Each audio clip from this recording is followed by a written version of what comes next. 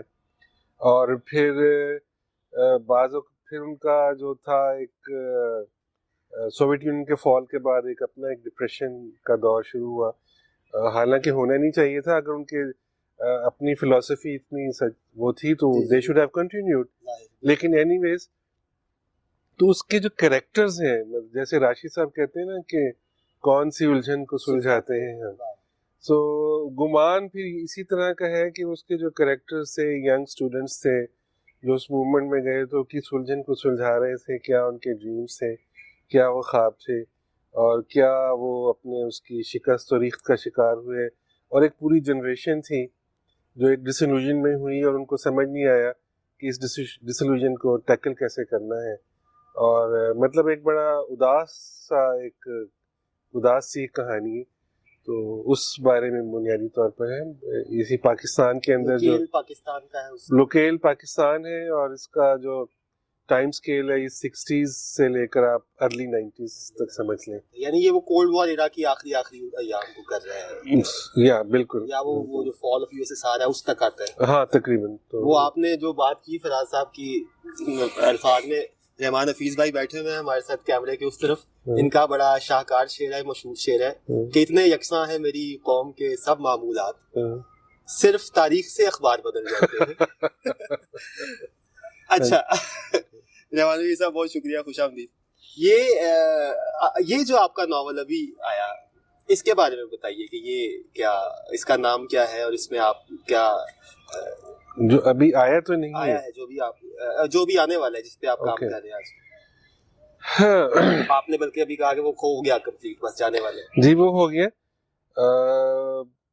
وہ انگریزی زبان میں اس کا ابھی جو نام ہے وہ ہو سکتا ہے بدل جائے, لیکن ابھی کیا ہے ویسے؟ ابھی ڈسٹ.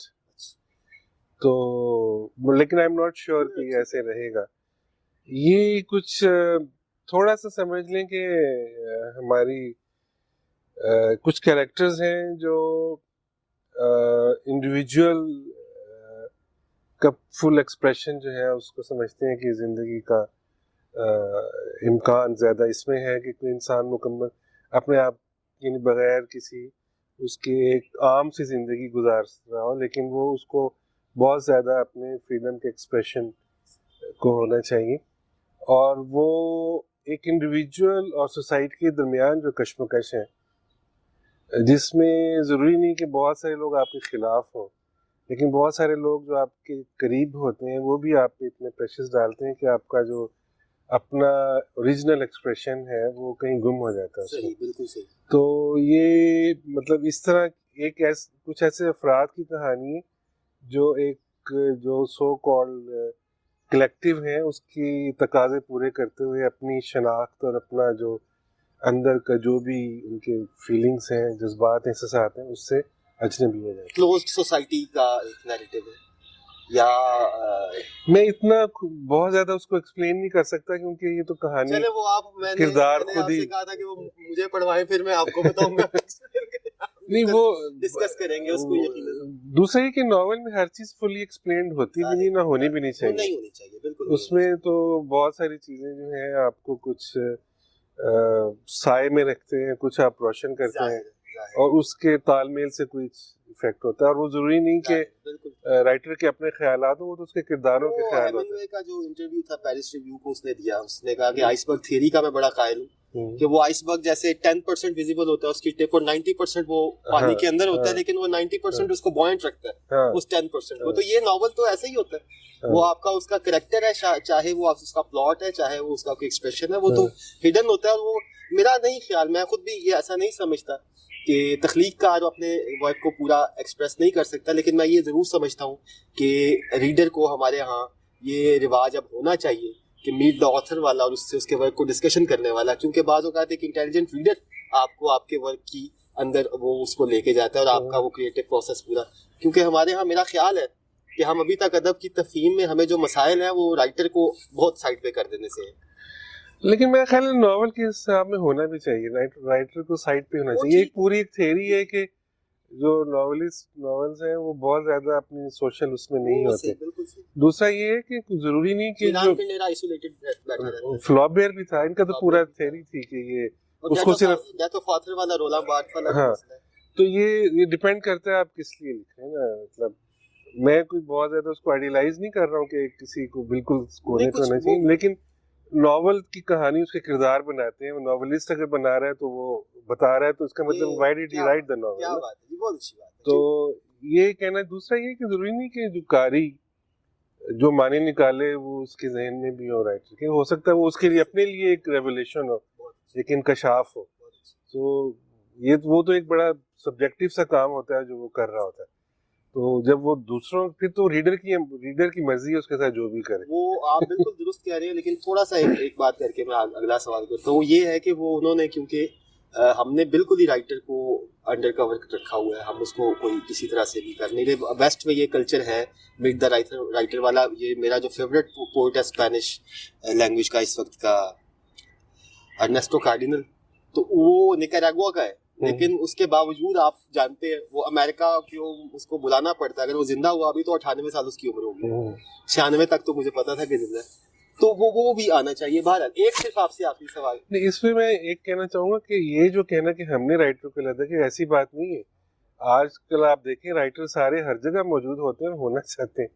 تو یہ تو صرف یہ ہے کہ آپ نے اگر وہ لکھنا ہے, یہ رائٹر کی اپنی چوائس ہے کہ وہ کس طرح اس کو. ایک سوال جو میرے ذہن میں آپ کا نام آتے ہی سب سے پہلا سوال جو میرے ذہن میں آیا کہ آپ سے یہ پوچھوں, کیونکہ ہمارے وہ دوست جو ترجمہ بھی کرتے ہیں اور تخلیق کار بھی ہیں, ان کی تخلیق پہ ان رائٹرز کے سٹائلسٹکس کے اثرات آ جاتے ہیں جن کو وہ ٹرانسلیٹ کر رہے ہیں. مثلاً ہمارے دوست ہیں بہت اچھے, بہت بڑے رائٹر ہیں ماشاء اللہ, عاصم بٹ صاحب. تو 90s میں جب انہوں نے کافکا تو انہوں نے بہت پہلے ترجمہ کر دیا تھا, لیکن جب انہوں نے اپنے افسانے لکھنا شروع کیے تو ہم نے کہا کہ یہ آپ پر کافکا کے اثرات ہیں, ان سے جان چھڑائیں. یہ ہمارا پتہ نہیں ہنچ تھا, لیکن دوست کہتے ہوتے بڑا کنوکٹ ہو گئے. تو یہ اس کا کیا ہے راز کہ آپ نے اپنے اندر کا تخلیق کا اور اپنے اندر کا مترجم الگ الگ کیسے رکھا ہوا ہے؟ میں نے تو جو اپنا ناول لکھا ہے وہ ترجمے سے پہلے لکھا تھا, اور اب جب میں لکھ رہا ہوں اس میں ترجمہ کیے ہوئے 15-20 سال ہو گئے سارے.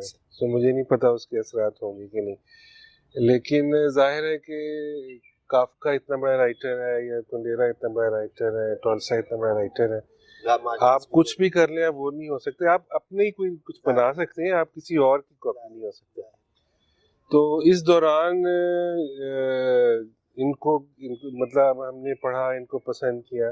اس دوران بے شمار اور لوگوں کو بھی پڑھا ہے. تو کوئی بھی انسان بے شمار ارد گرد کے اثرات لیتا ہے, تو ہم نے بھی لیے ہوں گے, لیکن میرا نہیں خیال کہ بالکل ان کا سٹائل کیا, اس لیے کہ ایک تو مشکل بھی ہے کرنا بھی, دوسرا آپ کر بھی نہیں سکتے. اگر آپ نے یہی کچھ کرنا ہے تو پھر آپ ان کو ٹرانسلیٹ کریں. تخلیق کاری جو ہے وہ تو ایک ایور لرننگ پروسیس ہے. آپ اور ترجمہ آپ کو آبجیکٹیو یوز آف لینگویج سکھاتا ہے, یہ بہت اچھی. میں یہ کہتا ہوتا ہوں کہ ہمارے شاعروں کو بھی ترجمہ کرنا چاہیے تاکہ وہ ان کو آبجیکٹیو یوز آف لینگویج. اچھی بات. تو یہ اس میں کوئی آر نہیں ہے, آپ کہیں سے کوئی بائی بورو اور اسٹیل کرتے ہیں چیز, تو وہ کوئی مسئلہ نہیں ہے. جو لیکن اس کے بغیر آپ کا سارا نالج تو بورڈ بھی تو ہوتا ہے نا, کچھ اوریجنل آپ ویلیو ایڈیشن کرتے ہیں, باقی تو ہم نے سیکھا ہی ہوتا ہے. تو آپ ایک بہت ماشاءاللہ عالمی ادب پہ آپ کی نظر رہتی ہے. صرف ایک سوال آخری کروں گا آپ سے کہ اس وقت آپ کیا دیکھ رہے ہیں دنیا میں, ادب کا کوئی ٹرینڈ چینج ہوتا ہوا, یا اپنے پسندیدہ رائٹرز 2-3 تو آپ نے بتا دیے, باقی جو رائٹرز ہیں ان میں سے کوئی, کیونکہ ہر سال نوبل laureate ایک آدھ آتا ہے اور اس میں سے ضروری نہیں کہ کوئی پسند بھی آئے. بہرحال آپ کو اگر کوئی اس وقت کوئی طرز تحریر یا کوئی مصنف پسند ہے تو ان کے بارے میں بتائیے, اور پھر یہ بتائیے کہ آپ کا یہ ناول کب تک آ جائے گا.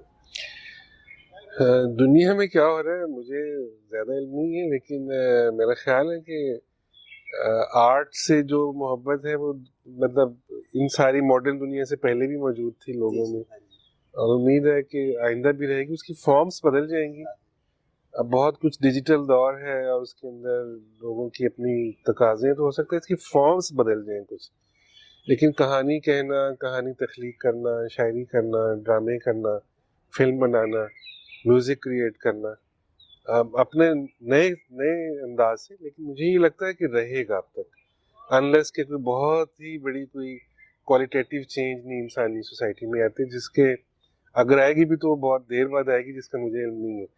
So وہ ظاہر ہے بہرحال ادب ڈائنامکس کو کیپچر کر رہا ہوتا ہے، اور ادیب ادب سے جڑا آدمی کچھ نہ کچھ فورسی کرتا رہتا ہے، اور یہ آپ کی جو ہے بالکل بہت درست بات ہے. میں سمجھتا ہوں جس طرح سے آپ نے ترجمے اور تخلیق کے حوالے سے اور ترجمے کے مسائل اور تخلیق کی دنیا کے حساب سے بات کی، میں سمجھتا ہوں کہ ہم نے بہت کچھ سیکھا آپ سے آج، اور آپ کے اس انگریزی ناول کا انتظار رہے گا. میں تو میرا خیال ہے قریب 8-10 مہینے ہونے کو آئے جب پہلی مرتبہ آپ نے یہ ذکر کیا تھا، اور تب سے انتظار کر رہا ہوں. میں ہر دفعہ لگتا ہے یہ آخری ہے، پھر کبھی دوبارہ نظر پڑ جائے تو لگتا ہے کہ کچھ اور بھی اس میں کچھ کر دیا. ارشد وحید صاحب بہت بہت شکریہ، بہت لطف آیا. ناظرین، ارشد وحید صاحب کی گفتگو آپ نے سنی، بہت دھیمے لہجے کے، بہت سنبھلی ہوئی شخصیت، اور ان کا شکریہ ادا کرتے ہیں ایک مرتبہ پھر ادب نامہ پروگرام سے.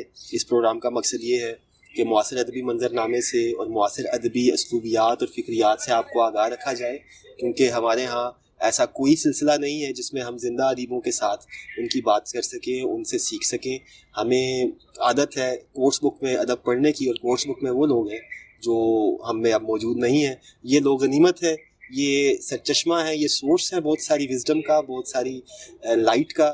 تو ان لوگوں کو ہم اس طرح سے ریکارڈ کر کے آپ تک پہنچا رہے ہیں تاکہ آج کے ادب میں، آج کی دنیا میں، آج کی اردو ادب میں، پاکستانی ادب میں کیا کام ہو رہا ہے اس سے ہم شیئر کرتے رہیں آپ کے ساتھ. دیکھنے کا بہت بہت شکریہ. السلام.